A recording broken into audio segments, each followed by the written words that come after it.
Good morning, dear students. Welcome to St. Vincent Pallotti School, Besa, Nagpur.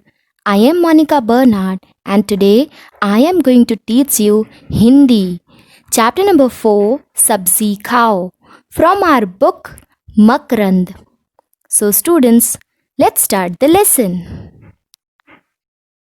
इस कविता को पढ़ाने से पहले मैं आप लोगों को कुछ सब्जियों के चित्रों व नाम दिखाना चाहूँगी, क्योंकि हम सभी को इनमें से कुछ सब्जियां पसंद होंगी अथवा कुछ सब्जियां नहीं। लेकिन क्या आप जानते हैं, यह सब सब्जियां हमारे स्वास्थ्य के लिए बहुत आवश्यक होती है। तो आइए देखते हैं पहला चित्र। यह है लौकी। यह हरे रंग की व लंबी होती है। यह बहुत ही पौष्टिक होती है।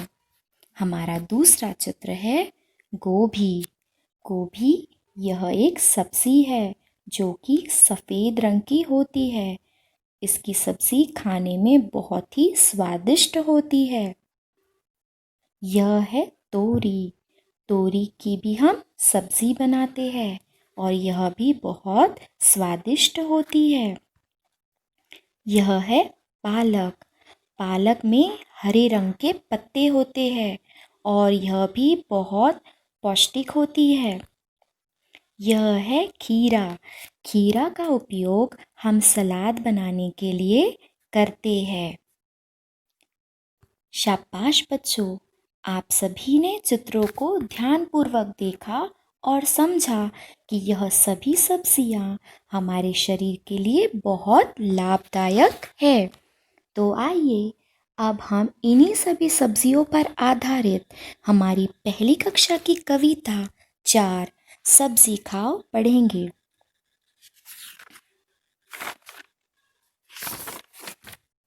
सबसे पहले मैं इस कविता का पठन करूंगी। आशा है आप सब इसे ध्यानपूर्वक सुनेंगे व समझेंगे। पाठ 4 सब्जी खाओ। नन्हे नन्हे प्यारे बच्चों, जो खाना तुम खाते हो उनमें सब सब्जी भी खाओ। क्यों तुम नाक चढ़ाते हो? सुंदर स्वस्थ शरीर बनेगा, हो जाएगा तेज दिमाग। लौकी तोरी खीरा गोभी और खाओ सरसों का साग। आइए अब हम इस कविता का अर्थ समझेंगे। कविता की पहली लाइन है नन्हे नन्हे प्यारे बच्चों। नन्हे का अर्थ है छोटे बालक या बालिका, जैसे कि आपकी तरह। कविता की दूसरी लाइन है जो खाना तुम खाते हो। जो खाना हम हमारे रोज के जीवन में खाते हैं, जैसे कि सुबह, दोपहर, शाम या रात को।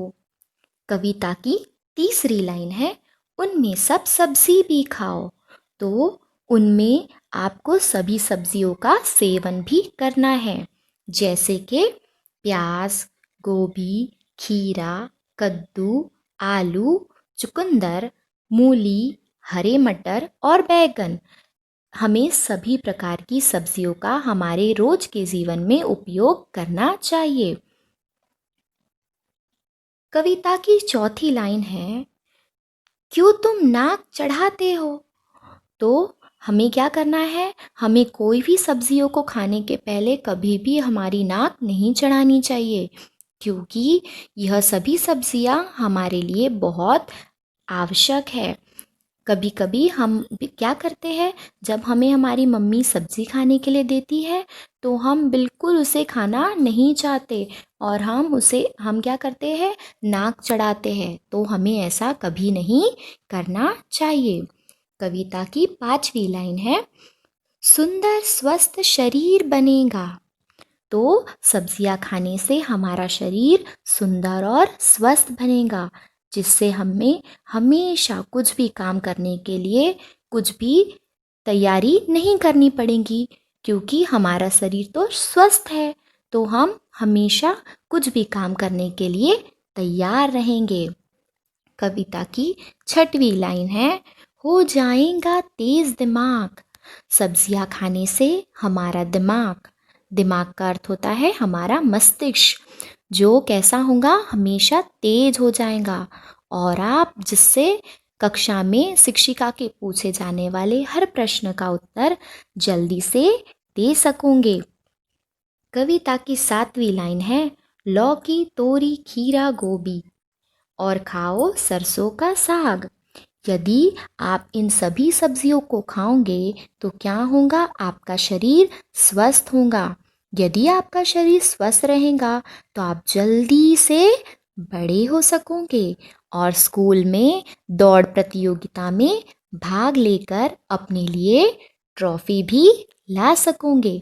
तो फिर देर किस बात की है, जल्दी से लौकी तोरी खीरा गोभी और सरसों का साग खाइए और जल्दी से बड़े हो जाइए।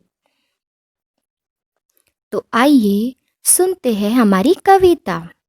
सब्जी खाओ, नन्हे नन्हे प्यारे बच्चों, जो खाना तुम खाते हो उनमें सब सब्जी भी खाओ, क्यों तुम नाक चढ़ाते हो।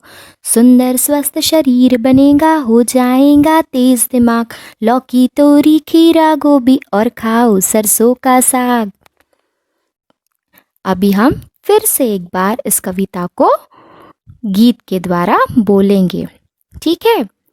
नन्हे नन्हे प्यारे बच्चों, जो खाना तुम खाते हो उनमें सब सब्जी भी खाओ, क्यों तुम नाक चढ़ाते हो।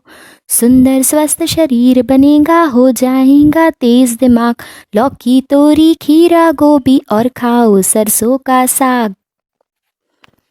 तो अभी आपको क्या करना है बच्चों, इस कविता को घर पर याद करना है। I hope you understood and enjoyed this poem. Thank you.